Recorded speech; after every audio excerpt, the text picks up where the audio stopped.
here today with one of my favorite people in the industry, Christian Latson.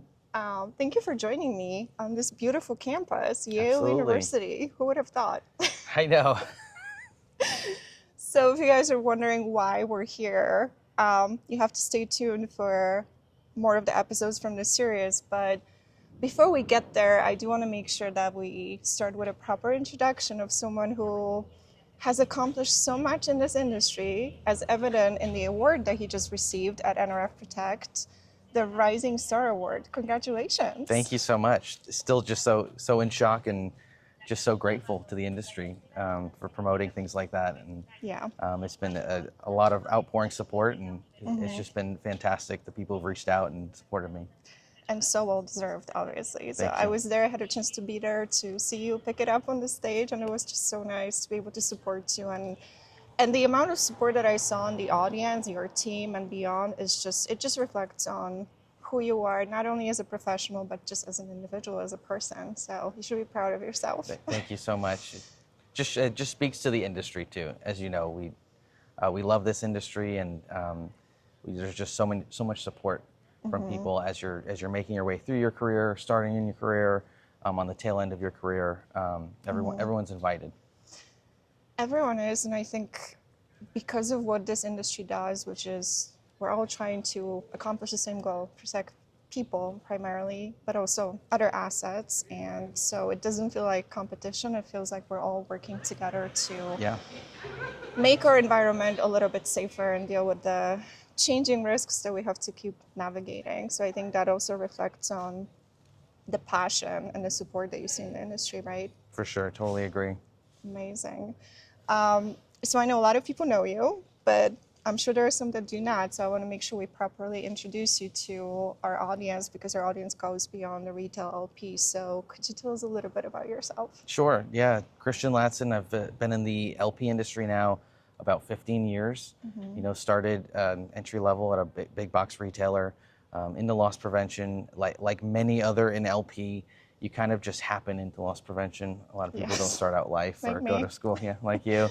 That's not your automatic first thought. And No. I wasn't really having any professional thoughts at that time, and really just no direction in life, and no drive for anything. And happened into an LP role, and I was just hooked from day one. And Yeah. I said, I just want to learn everything about this industry. And of course, my very first week on the job, I saw an LP magazine. And Oh. so that really set the tone for my entire career of Wow. knowing there's much more than just this shoplifter element, than just the protecting one individual store. It's global, and there's so Yeah. many people involved and so many different ways to do things, and so much progress still to be made. Yeah. So it was a great way to start the career. Went from off-price retail to pharmacy retail, really just kind of entry level throughout those positions, and then came to an off-price retailer and found amazing leaders and opportunities and development, and just kind of kept going from there. Spent a little bit of time with the Loss Prevention Foundation, which we'll talk about a little bit later. Yeah. So had very varying career within loss prevention, and even really outside of the typical retail loss prevention element, to get to where I am today.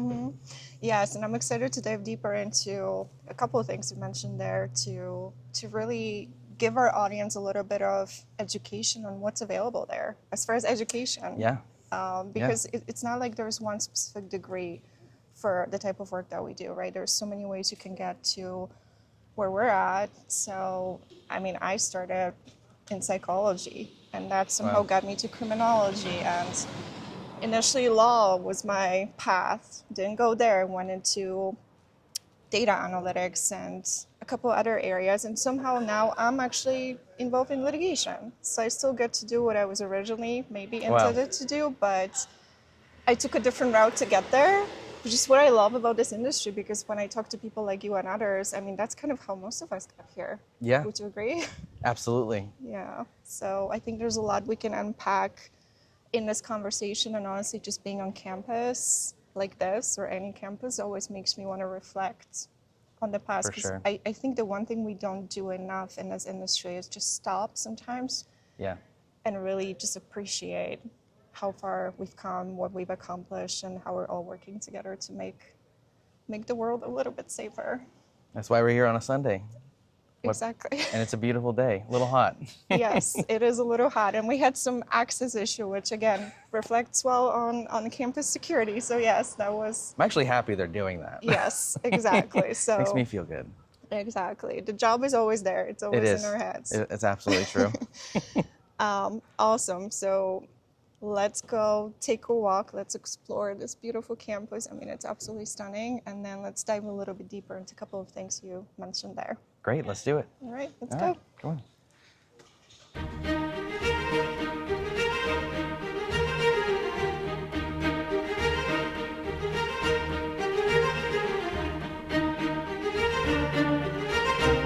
So again, since we're at a university on campus, the first question that I definitely have to ask you is, looking back at your career and just knowing how others have gotten to where they're at in this industry, what does the path look like when you think about traditional education, college, masters, or other levels of education? Well, I think we kind of spoke to it in the beginning of very different paths that kind of led us here. And it's the same with education and loss prevention. There's really no one specific, and I think you'll find very many people who don't have it altogether. Yeah.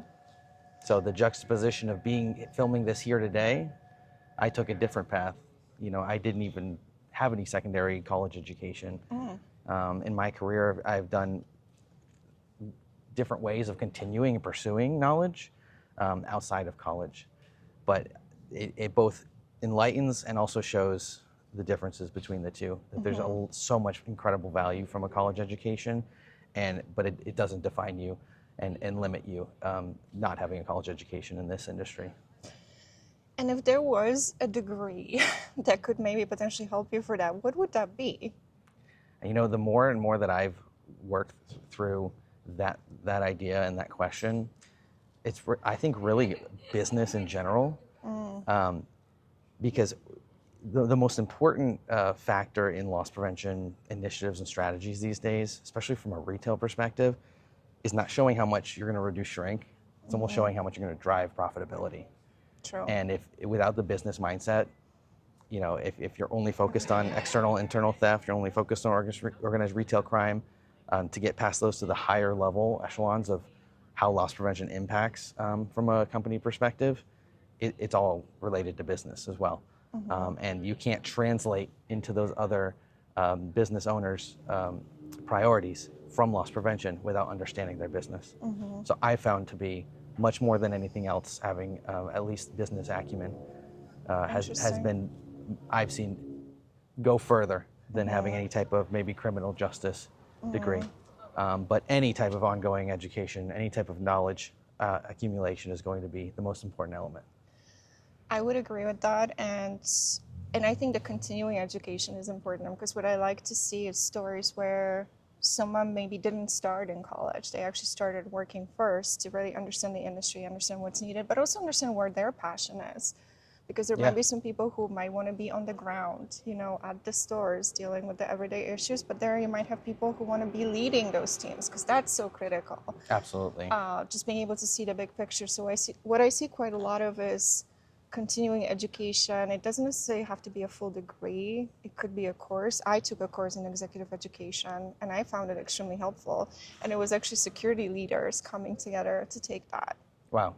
So, and I know Yale offers some. So I don't know that everyone is aware of these opportunities, but I think that's such a great option to kind of take your experience to another level and make it a little bit more formal from that perspective as a leader, and also learn from other leaders. Yeah, absolutely.